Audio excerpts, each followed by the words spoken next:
I'm presenting a Christian perspective. You want to refute me? Open your Bible up and come at me. You can't, and you know it. That's why you just ignore all of it. We're talking about unchecked aggression here. Well, I'm busted. Yes, I'm busted. Am I wrong? No. Am I wrong?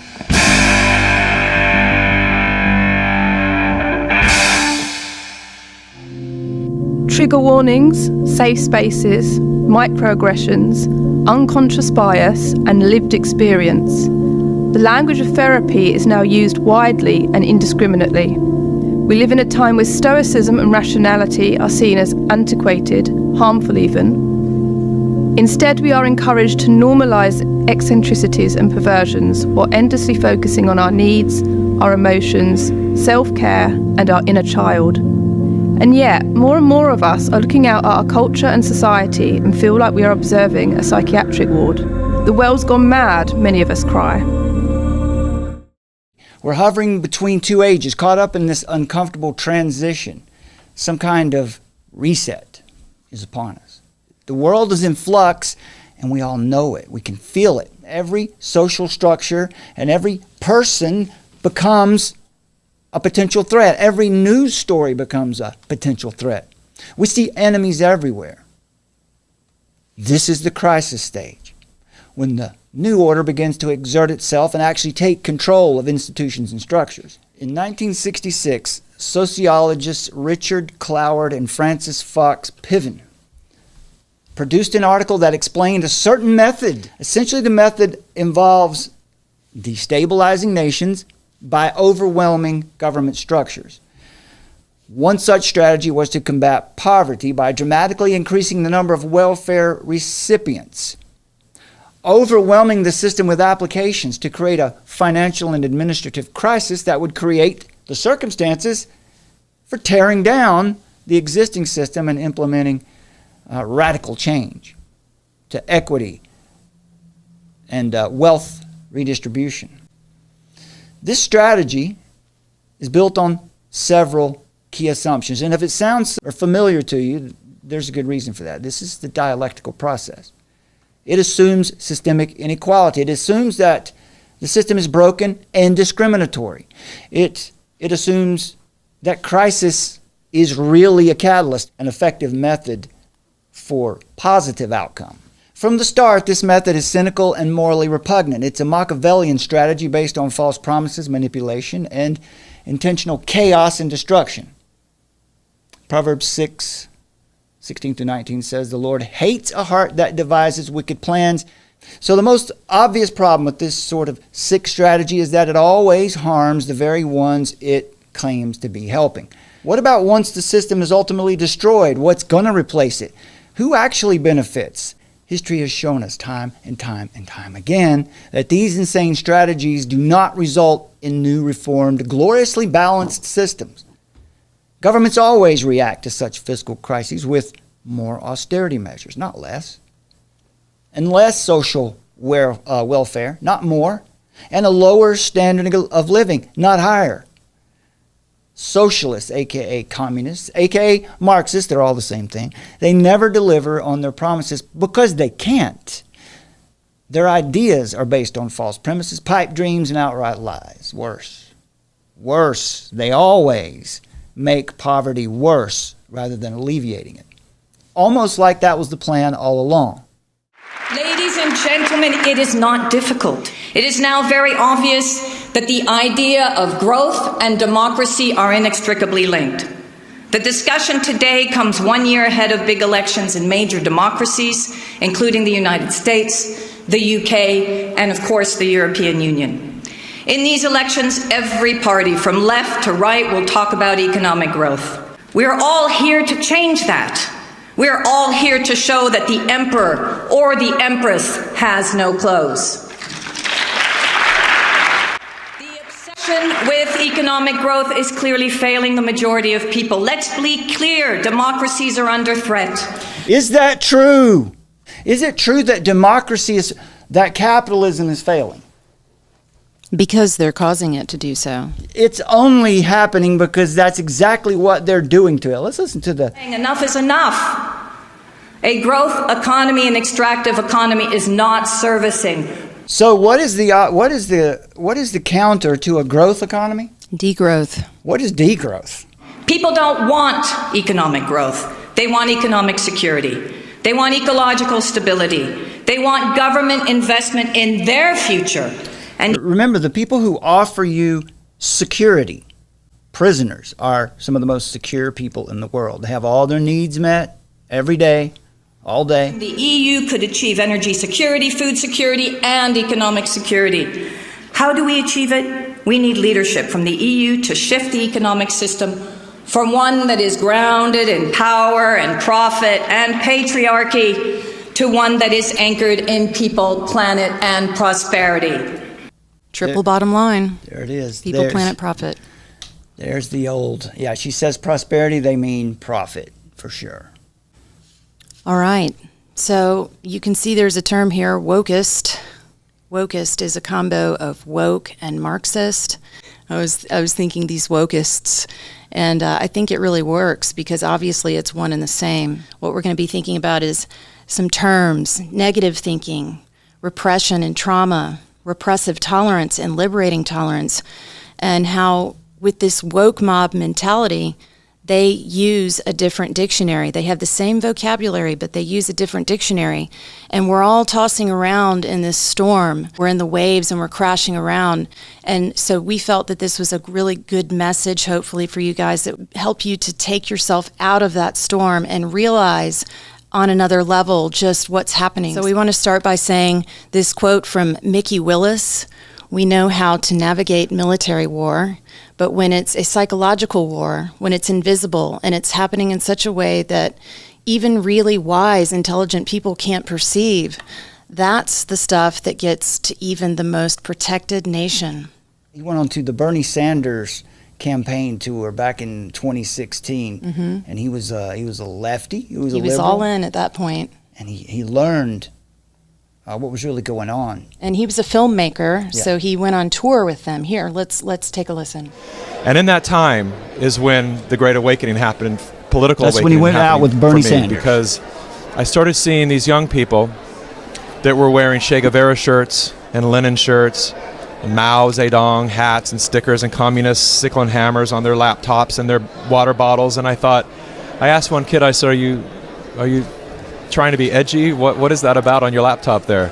And then, they kind of pulled me behind the curtain and they said, well, democratic socialism, we're all democratic socialists, and what we really want is communism. And I laughed. I thought, you're joking, right? And he said, no. But I can tell by the way you're reacting that you think it's the communism that, no, because it's a different kind of communism, and it's one that's never been attempted, and it's benevolent, and as I sort of drill in, how does it work? What is good about it? Why is it different? It basically led to the state owning and controlling everything. We're gonna redistribute the wealth. Okay, where does that money go to, and then how does it get redistributed? Through the government. I said, so you're giving the government more and more of your tax money, more and more power. Do you understand this is not a new communism? This is what has always happened. I know enough about that to know that, at least. And so it was a shocker for me. Long story short, I came off the Bernie tour brokenhearted, and it was my political awakening. I wanted nothing to do with politics ever again. And that's when I started to do my research and study what was really going on with this thing called democratic socialism. And all roads trace back to China and influence from other Soviet Marxist ideologies that have already been attempted and been atrocious. You notice that in that last clip when Mickey Willis was speaking about his awakening, all right? So I want to get you guys to think about this idea of the wokeist and the woke Marxist. And when we think of the woke are people who are supposedly awake to see what the oppressor is doing, right? The ways that they're being oppressed, the system that they have to take down. So they're woke. But we also have this other movement that very much talks about awakening, and it's in the Christian truther realm. It's in the Christless conservative realm. It's in the Max Egan, David Icke, New Age movement. All right, so just think about also how if you're in these different movements, you're actually both awake, right? One is woke, one is awake.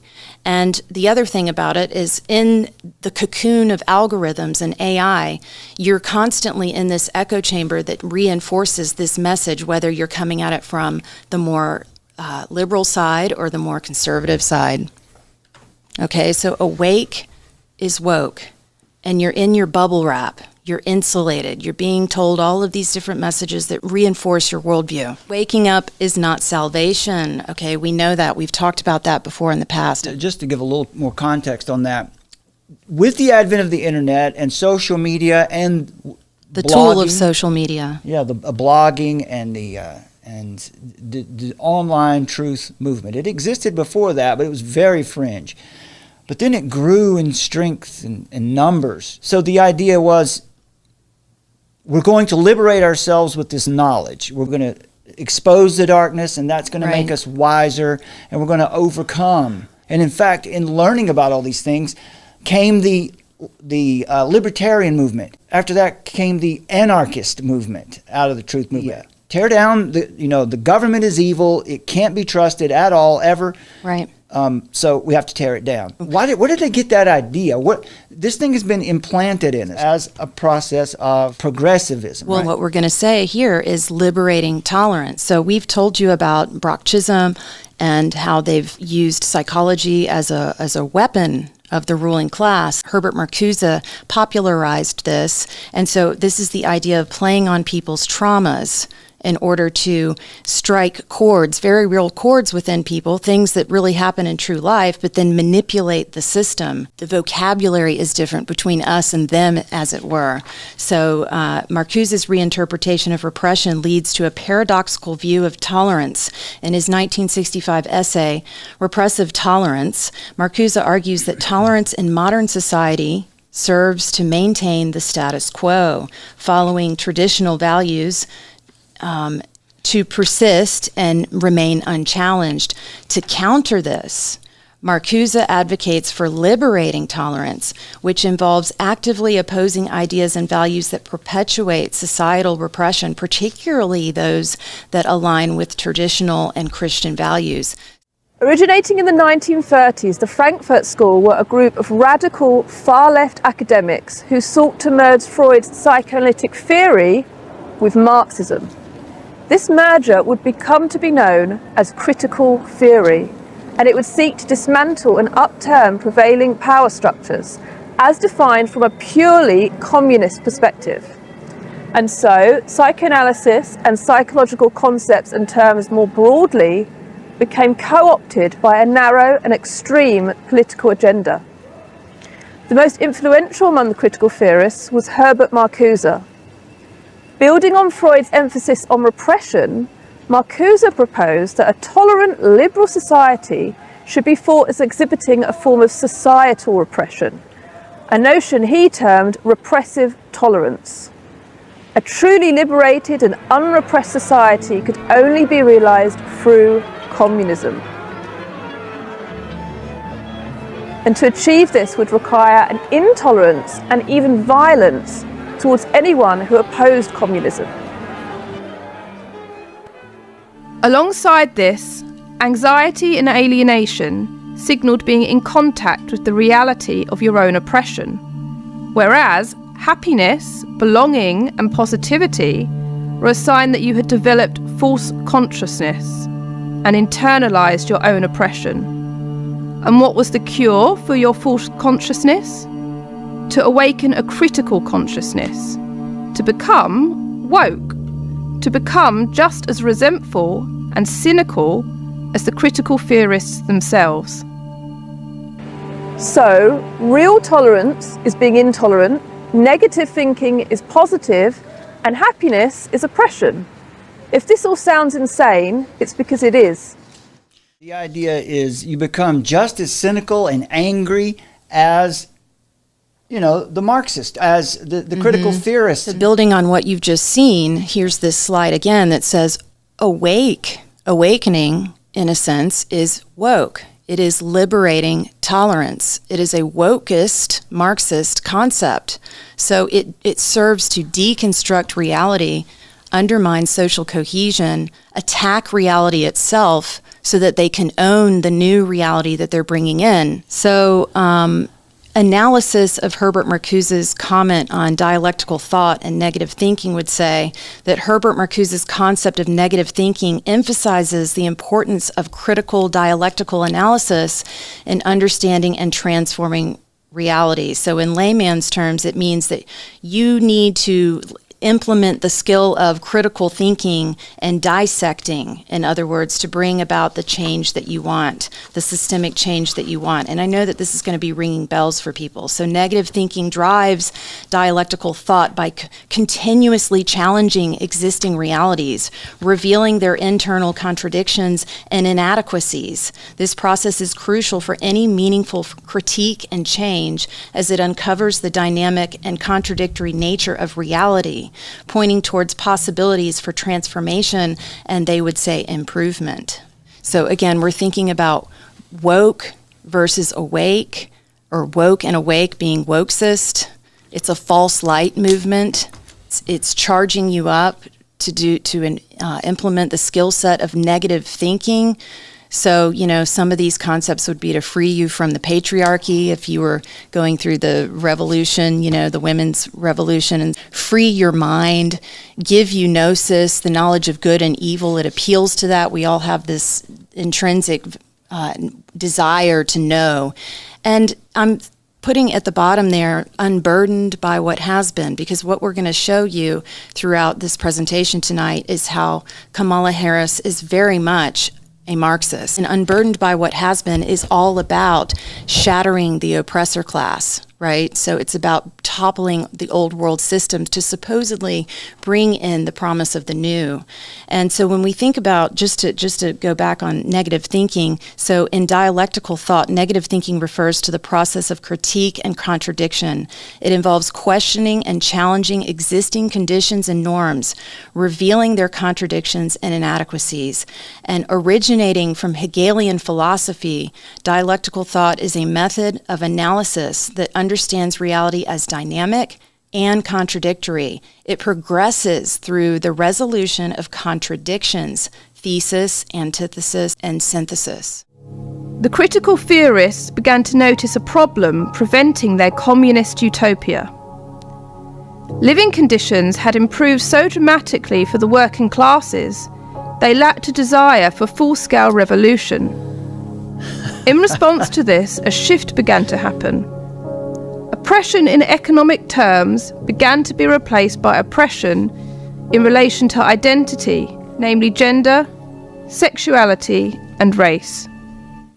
So, in short, one of its foundational principles is that capitalism is evil and oppressive.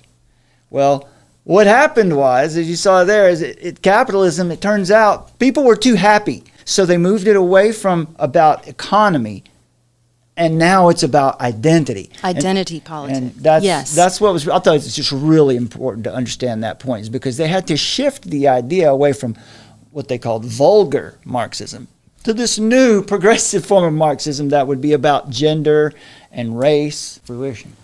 Right. So as we move on to the next slide here, what we've got here is what can be unburdened by what has been. So this idea of we don't want to be burdened by all these different social injustices that have happened in the past, and we want to tear down the old world and bring in the new system that they're promising everybody is going to be so much better, and it's going to bring about equity, which we know that equity is problematic, because what equity really means is serf class, neo-serf class for everybody. But they would have you believe that there's going to be this, you know, great equalizer where everybody will have the same opportunities, and that's just not true. That's not how it ever works out in the end, and obviously time will tell if it comes to that point, Lord forbid.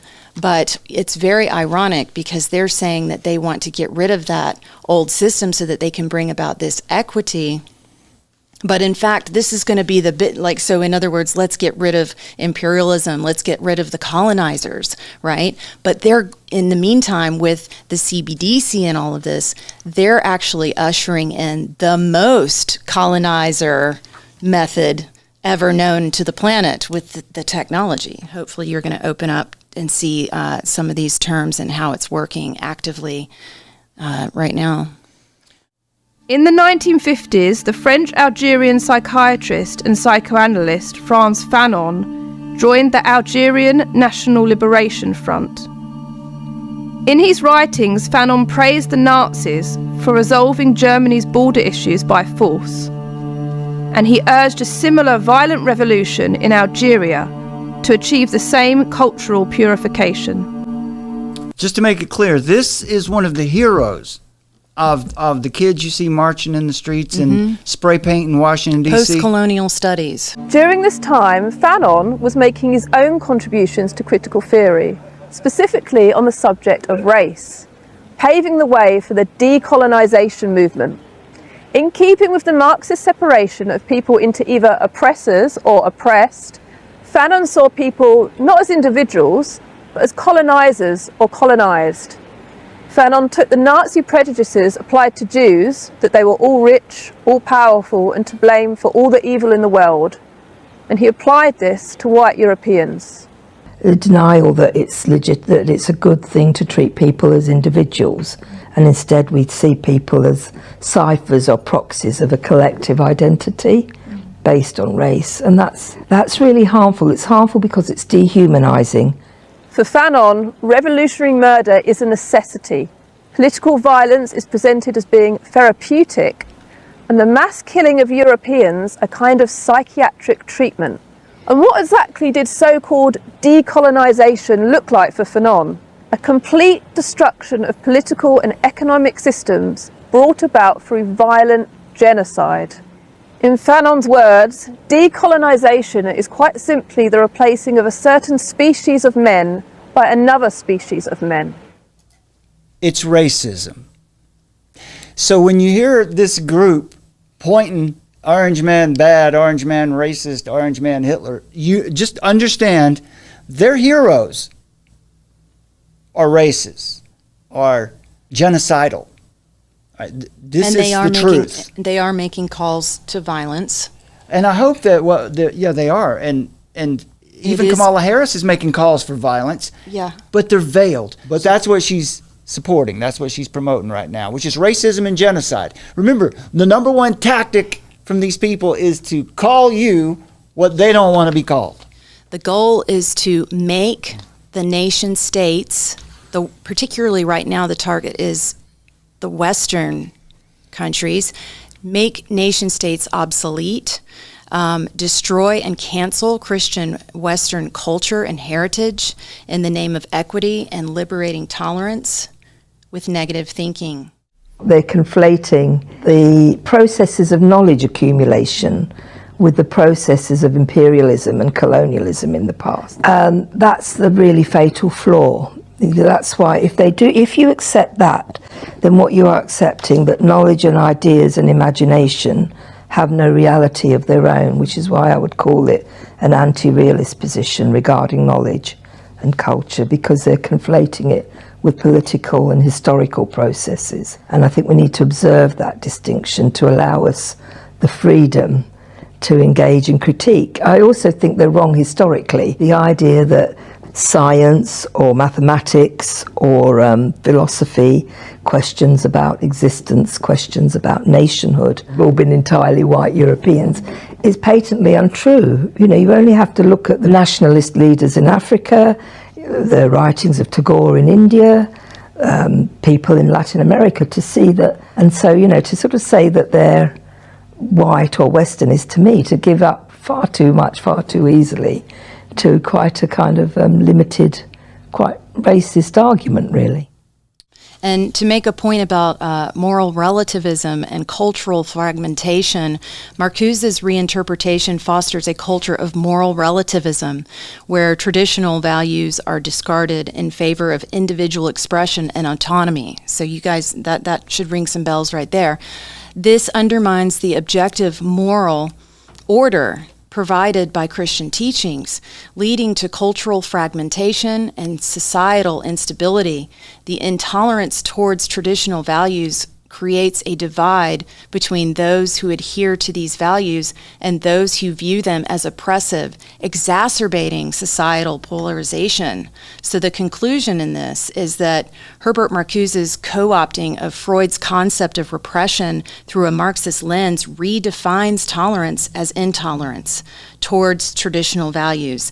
This shift fosters moral relativism, undermining societal cohesion and Christian moral foundations. So as Christians, the Christian cultural apologists must address this reinterpretation and advocate for a return to biblical truth and objective morality in a society increasingly fragmented by relativistic ideologies.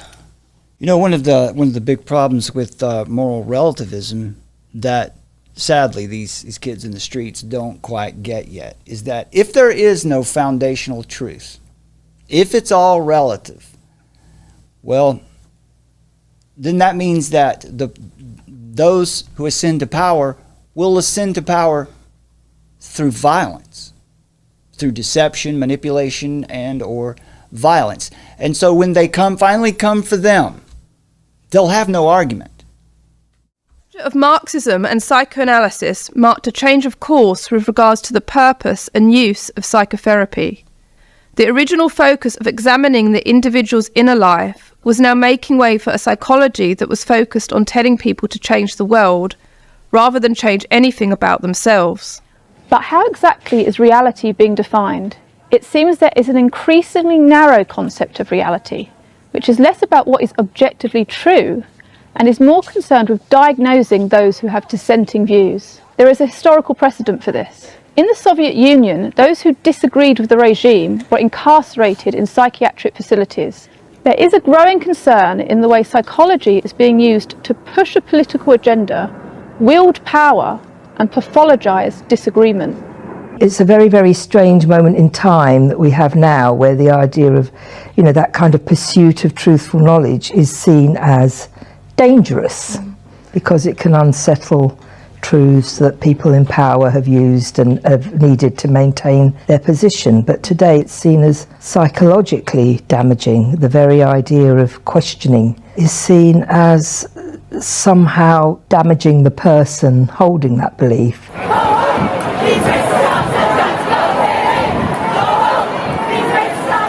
I mean, I guess it's interesting, isn't it, to think from a psychological perspective as to why so many people are drawn to woke ideology. I often see that a lot of these activists seem to be very unhappy and in a lot of pain.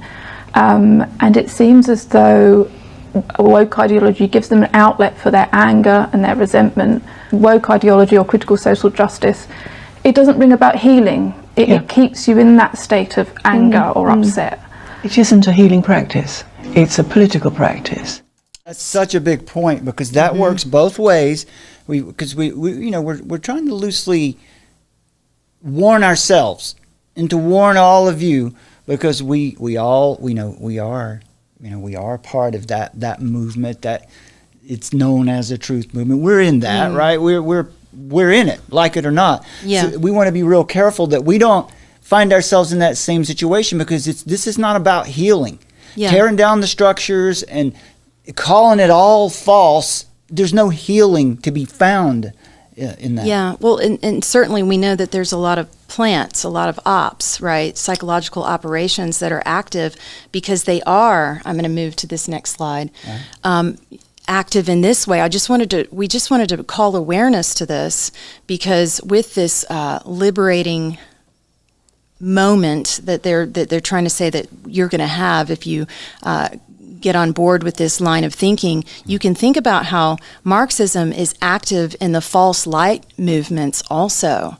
So they might have a different, whoever, like I said, the woke movement is saying that they're awake to seeing who the oppressor are, but also more on the conservative side, they would say that you're, awake, people are waking up, this idea of woke and being awake. They might have a different perpetrator on the other end of the stick, so to speak, but we have to think about these things critically because we know that they are moving us forward and they are hurting us forward toward the synthesis, right? So we think about the truth movement is infected with critical theory, which is Marxism. The truth movement is a decolonizing movement if we're not careful. The truth movement is an exercise in critical theory. You can feel it. There is an anxiety and an anger that's seen in the movement. We've all felt it. No one is immune from it. Problem, reaction, solution, outcome is global totalitarianism and the erasure of the nation states. So think about when you feed and fuel all this suspicion and what's true and what's not true and we can't trust this and we can't trust that and it's all fake and it's a simulation and this and that. Beware.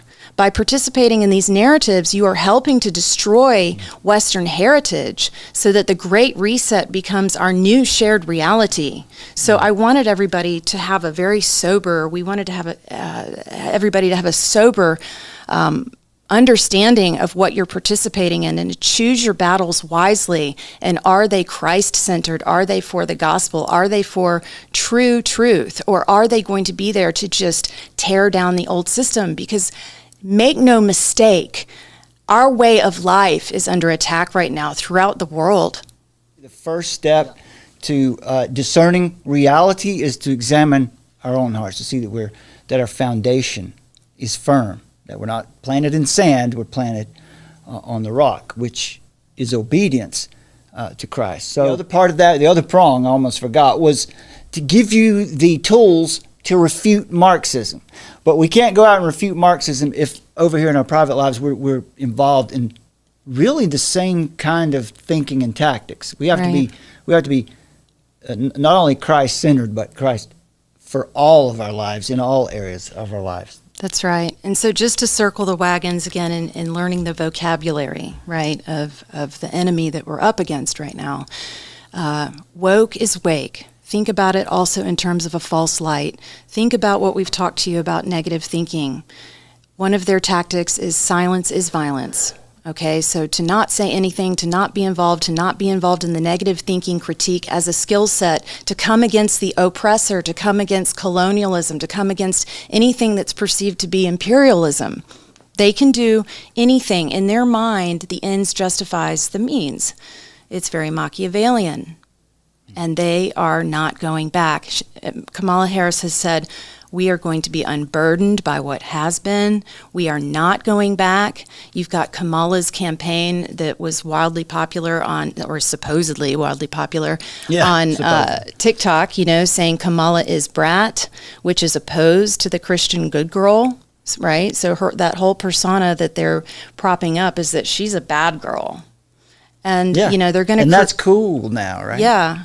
And they're going to create this hype and the hyperreal and create just enough, just so much momentum in the hyperreal about her that it gets people to think, yeah, well, I guess maybe she could win. So, yeah, we're in this crazy battle for your mind, and it's really wild. It's really wild times, guys. I just wanted to put this back up here again about Herbert Marcuse. Liberating tolerance then would mean intolerance against movements from the right. So that's people from the conservative traditional side, and tolerance of movements from the left. So this is decades ago. Okay, now this is Lily Tang Williams. So powerful. With Lily Tang Williams, a survivor of Communist China's Cultural Revolution and now a congressional candidate for New Hampshire's 2nd District. Under Mao's Cultural Revolution, they can find something you wrote, something you said many years ago, and then demonize you as oppressor. You lose your job. You go to camps. You go to struggle sessions. Have you seen the struggle session in America today? It's called less whiteness training. Well, I was born in Chengdu, which is the capital city of Sichuan province in southwestern China next to Tibet. And my parents, because they were the poor workers, we got very little food coupons. People have no idea when you live in a socialist, communist country, everybody basically was equally poor. poor unless your position is pretty high up in the Communist Party. I was 2 years old when Mao's Cultural Revolution started, like peak of his Cultural Revolution.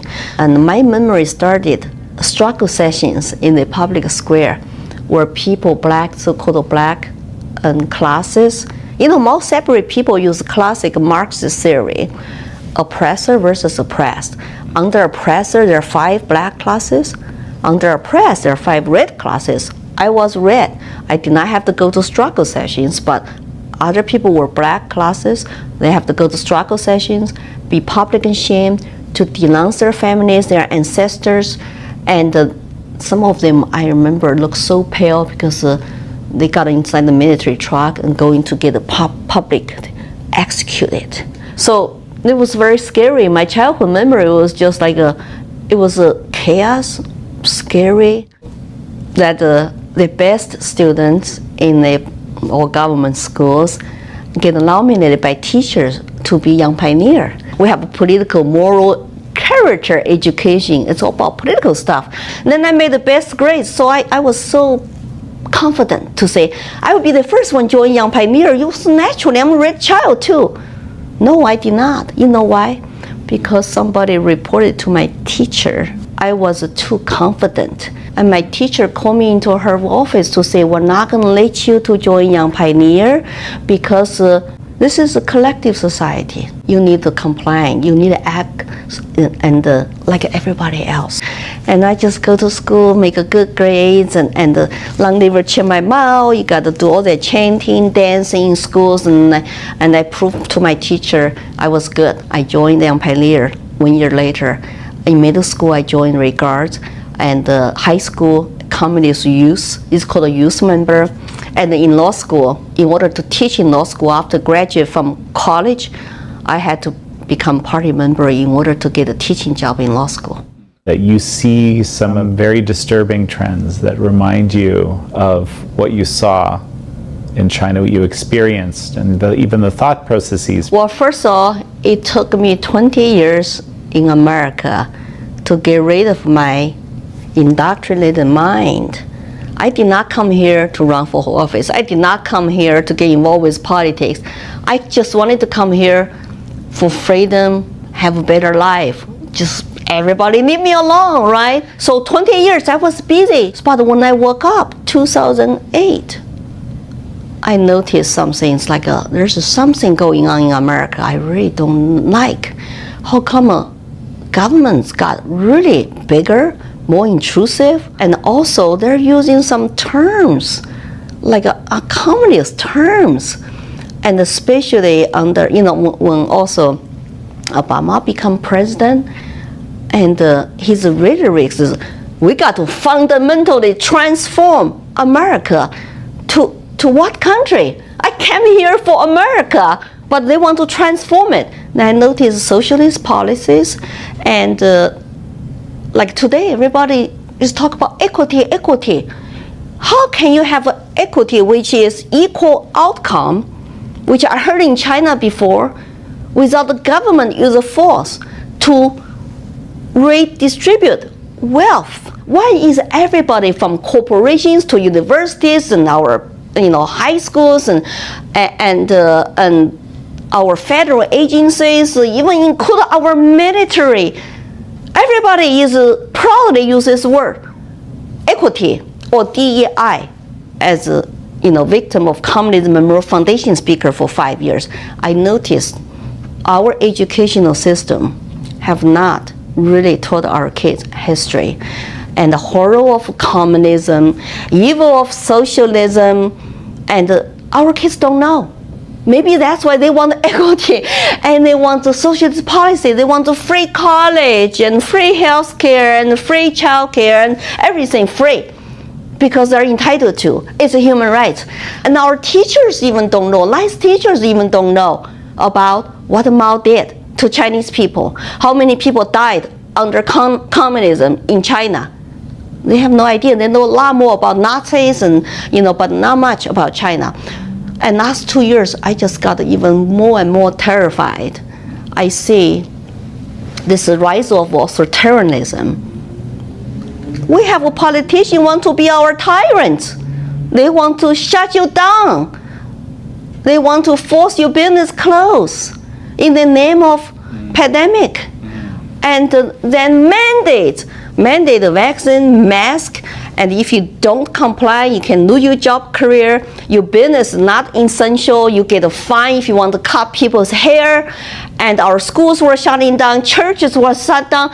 I thought I come here for constitutional rights of every citizen. How come they're doing this? And then I saw top-down statues, changing names of buildings and schools, burning, looting. BLM founder said, we are trained Marxist. I say people chanting in Chicago last year, the real solution is a communist revolution. You see Antifa marching with all the Soviet Union flags, and they carry Mao's poster, Karl Marx, big poster. I really feel like I'm reliving another cultural revolution. And the critical race theory demonized so many people in this country by what? By being born white, by like something you cannot control, association. And America is supposed to be systemic racist country, like what the Chinese government will tell me, will tell their people. It's like, but actually it's going on all over the country right now. Teachers' unions want to teach critical race theory in all public school districts. Identity politics, 5 red classes under Mao and 5 red, and now it's a different oppressors versus oppressed. But to me, I have heard before, and the people might not know, I see the writings on the wall. We are using identity politics to divide citizens and get our citizens to fight each other instead of united with each other to solve our country's problems. And I say families don't talk to each other.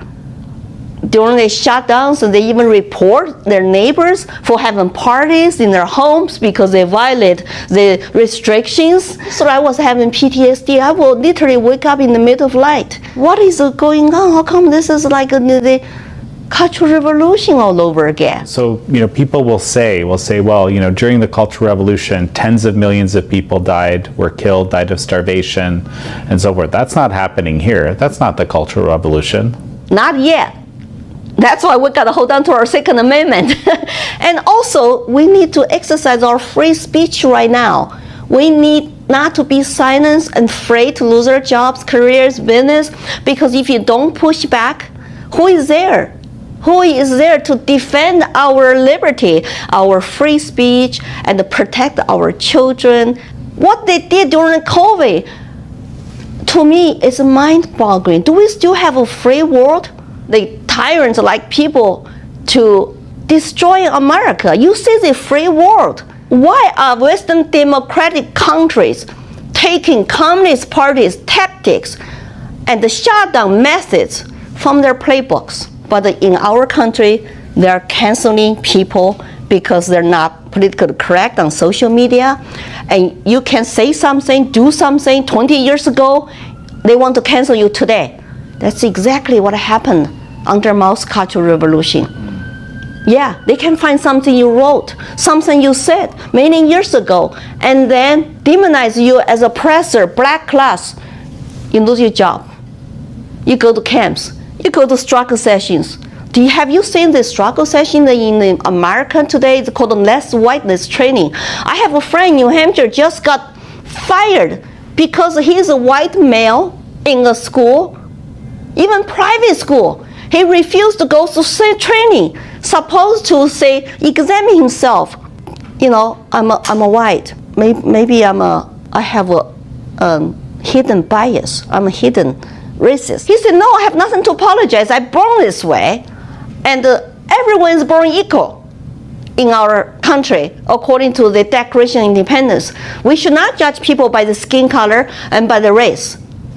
But that's what they want to do all day. There are too many of you. We need to have quotas for somebody else who is more oppressed, who have darker skin color. Is that right?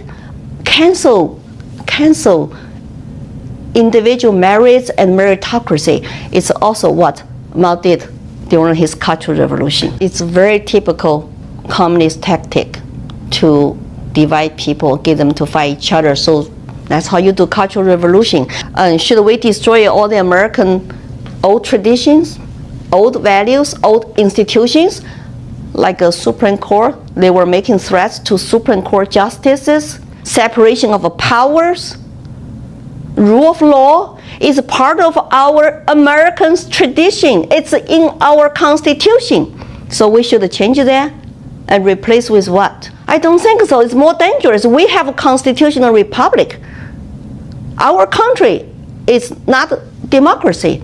Constitutional republic, that means you have a separation of powers, and you elect your representatives and the senators. President has his job as executive, and the Supreme Court, other courts have their job. Judicial independence is very important to protect people's natural rights.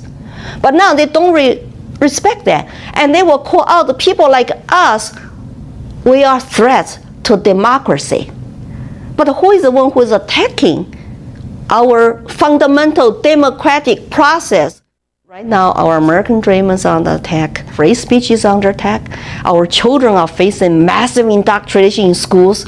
Parents have to really protect their kids by exercise parental rights and control now to say what their teach are taught.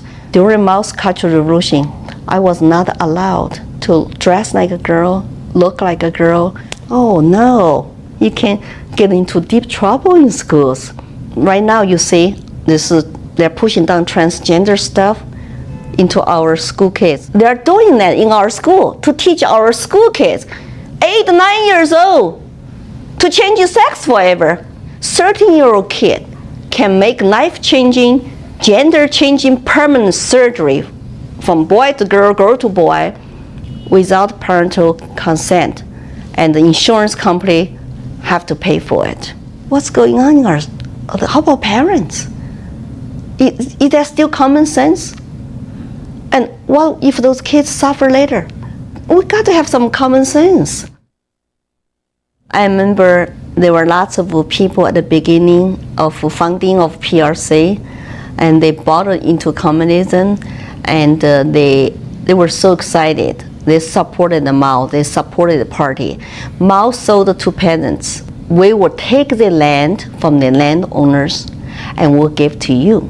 Of course, peasants loved to hear that because they were incited to hate their landlords and to have this entitlement attitude. I should have some too. Why do you have so many? I have to work for you. At the beginning, some peasants said, well, my landlord's kind of nice to me. I don't want to, do this. No, they want to install hatred in your head. They want to you to feel very jealous of you rich landlords. That's a Marxist theory. So they all become, very active supporters. And guess what? When Mao took over China, he did a land reform. He did kill about 1 million to 2 million landowners in the country and seize their private land. But he did not give to peasants. He had a new idea. He changed his mind. We need to start people's communes. Land actually belongs to the people, but not you individual peasants. The land belongs to the people, means belongs to the state. Now you see what happened. People's commune, Great Leap Forward, 40 million peasants starving to death. They could not even beg because you had to beg with your pass. You're supposed to live where your household registration told you to live. If you go to another village to beg, you can't get into trouble. You don't have the papers to travel. And you also see scientists, artists, and teachers, intellectuals all supported communism for the ideal, what the communism, represents. Oh, equality, equity, and take what you need. We are a big family, and the workers rule, all that. And guess what? So he invited the college students, intellectuals to criticize party policy, give feedback. How can we improve? How are we doing to govern New China? And they did. They were trustworthy. Get on blacklist. Go to labor camps. We can solve our problems if we just stop this division and stop this communist tactic, equity. I don't want another cultural revolution happening here. I don't want to live in a socialist country. Lockdowns, no freedom, subject to food rationing, and cannot even travel. Social credit system track them. And I see the writing on the wall. I feel it's my duty as a new American citizen to warn people, to say, oh, this is wrong. We're going down this path very fast. And there are lots of elected people into US Congress are socialists who push for socialist policies. And the people support them because they like the government take care of them. For me, I have lived in China, I have lived 2 years in Hong Kong, and I want the people to rely on ourselves, personal responsibility, rely on our nuclear families, extended families, and our local communities and private charities. Do not rely on government, because the government actually has a tendency to overgrow and to interfere with our daily lives. And when they promise you free stuff, remember, it's never free. It's paid by somebody else, and it's use their force to tax, to redistribute wealth. And now they're printing money out of thin air. That's why inflation is high, gas prices so high, because their policies are actually destroying our American dream, which is, to me, freedom and prosperity. So my last, words to people is that, let's be united, and let's be kind, be nice to each other. Let's disagree respectfully, and then we continue with our American way of life. But America is the exceptional country, and I hope America will stand up for freedom, still always as this shining city on the hill for freedom lovers all over the world. Beautiful. That is beautiful. Loving the truth is about much more than tearing down bad arguments, which we're called to do, and we've tried to take that on here tonight. But we're commanded to build one another up by being constructive, encouraging discernment and growth in the understanding of truth, but always pointing others back to the foundational truth of Scripture and the gospel. That's where we find our peace. Encouraging one another, away from the vain philosophies of those who know no better. 2 Corinthians 10, Paul gives some really incredibly helpful advice to be careful and thoughtful to maintain a spirit of humility, recognizing our total dependence on God's grace and truth at all times. And so we need to be grounded in the wisdom of Scripture so that we can discern between what is true and what is simply vain philosophy. That is how we become wise. That's how we remain vigilant and aware of deceptive influences and spiritual threats that have us hemmed in on every side. Because the days are evil. It's easy for us all to fall into rabbit holes that increase our anxiety, because whether you know it or not, again, even if you're taking all the precautions, the internet will feed you content that will inflame your fears, stimulate the worst parts of our minds, pull us away from and out of the peace we have with Christ, and will make you very anxious, even when you're sure that you're the one in control of that content. People will disguise themselves as ministers for the good. They'll proclaim that they're fighting darkness, saving the world from tyranny and lies. That's because the demonic will almost always manifest as something the human heart finds appealing. 1 Corinthians 11. Don't give your attention to them. Your anxiety is their commodity. Don't give it to them. Whenever we experience confusion and fear because it's something we see or experience in the world, the first thing we need to do is examine ourselves. James, the brother of Jesus, in chapter 1, encourages Christians just like you, when you see these things happening, when things seem to be out of control, when you feel under pressure or anxious, to not think like the rest of the world. That when trials come, you already know what's going to happen. You know how this ends. To think of that trial as an opportunity to grow in righteousness, to grow in spiritual strength, and to focus on making a faithful response in that moment of confusion anxiety, and fear. But James also warns Christians, just like you and me, not to doubt, or we'll be thrown around by the winds of change. And we'll fall into traps set for us by the enemy. But James also says, if you don't understand what's happening and you feel confused by what you're seeing and hearing, pray. Ask God, who gives generously, because our God is the God of the open hand, not the God of the clenched fist. So if you want answers and comfort, the place to begin and end is in His Word. True wisdom will always be consistent with God's Word. So ask God with a humble heart and trust in His providence and sovereignty. And God will give you far more than you expect or deserve.